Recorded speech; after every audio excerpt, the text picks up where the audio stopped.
우리나라에서 보험가입 권유 전화를 받는 고객들은 통상적으로 이런 사유로 거절을 한다.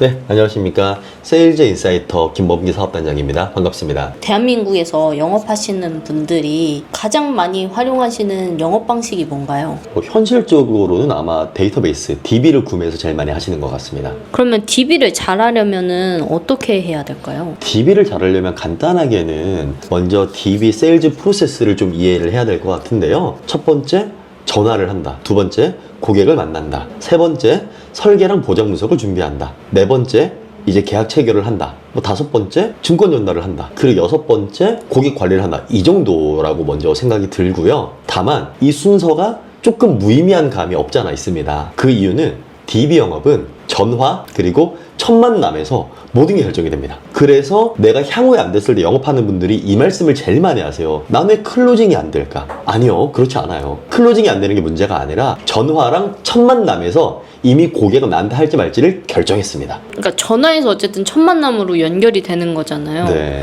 그럼 그런 거는 어떻게 또 따로 준비를 해야 될까요?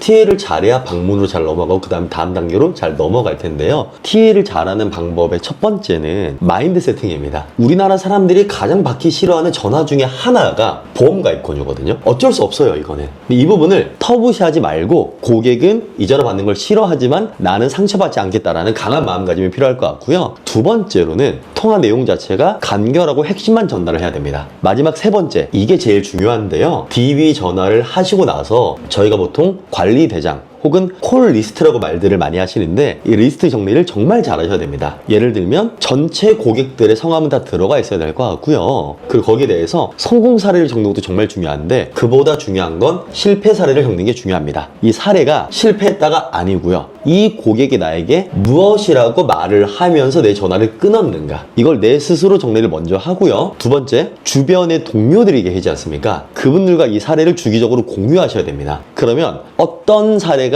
취합될 것이냐면 우리나라에서 보험가입 권유 전화를 받는 고객들은 통상적으로 이런 사유로 거절을 한다. 그럼 이게 정리가 되면 그래서 우리는 이렇게 말을 해서 이 거절에 대한 반박을 하겠다라고 반론 화법을 만드시면 이 콜리스트의 가치가 점점 더 올라갈 거고 우리의 TA의 성공률이 올라갈 겁니다. 이렇게 TA의 성공률을 올리면 방문량이 많아지겠죠? 그러면 그 다음에 우리는 첫 만남으로 이어지게 될 겁니다. 그리고 저는 이 첫 만남을 항상 소개팅에 권유를 합니다. 설레기도 하고 동시에는 우리가 서로 마음에 들 수도 있고 마음에 안 들 수도 있잖아요. 다만 소개팅과 첫 만남의 차이는 우린 그가 무조건 마음에 들어야 돼요.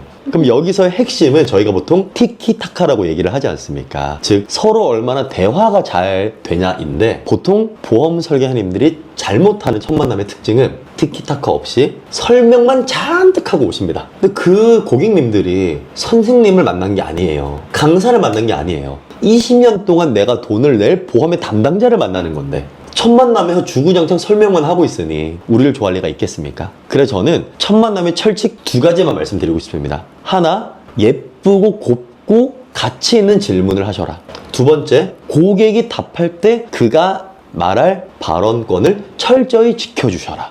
여기서 꿀팁인 마법의 질문 세 가지를 말씀을 드리려고 하는데요. 첫 번째, 사실은 고객님이라는 표현도 좋진 않아요. 땡땡님이 좋은 표현입니다. 그럼 이렇게 말하는 겁니다. 우리나라의 보험 가입 고객들은 관리에 대한 불만이 많으셔요. 그래서 굳이 한 번 더 들어가는 겁니다. 언제 첫 만남 때. 그러면 범기님께서 생각하시는 고객 관리는 뭐라고 생각하세요? 사실 아까 한 질문과 크게 다르지 않아요. 근데 더 나온다니까요. 명절 때 뭐 전화도 한번 해줬으면 좋겠고 여기서 조금 더 깊은 내용이 나옵니다. 뭐가 나오냐? 인간적인 내용이 나와요. 이 부분을 내가 어필해야 되겠구나. 듣고 그러셨구나 하고 동의만 해줘도 좋아합니다. 여기까지는 말 그대로 그가 말한 내용에 대해서 내가 그대로 답만해주면 되거든요. 마지막 세 번째 질문이 이 말씀을 꼭 하셔야 됩니다. 범기님, 혹시 지금 범기님께서 갖고 계신 것들보다 충분히 검토해본 결과 더 나은 대안이 있다면 이 대안을 선택하실 의사가 있으세요? 이게 무슨 뜻이냐? 지금 당신이 신고 있는 러닝화도 충분히 좋다. 그런데 이것보다 더 좋은 러닝화가 있다. 그리고 비용도 합리적이다. 검토해 볼 거야? 그럼 뭐라고 말씀하시겠어요? 네, 산다 안 산다가 아니에요. 검토는 해보겠다고 말하겠죠. 이게 무슨 뜻이냐면 당신 나랑 다음번에 만나야 돼. 그때 1시간 정도만 투자해주면 내가 더 나은 대안 설명할 거야. 이게 마법의 질문 3가지입니다. 그래서 아까 말씀드린 것처럼 이 3가지 질문만 잘 던져도 사실은 그 다음 단계에서는 수월하게 풀릴 수가 있거든요.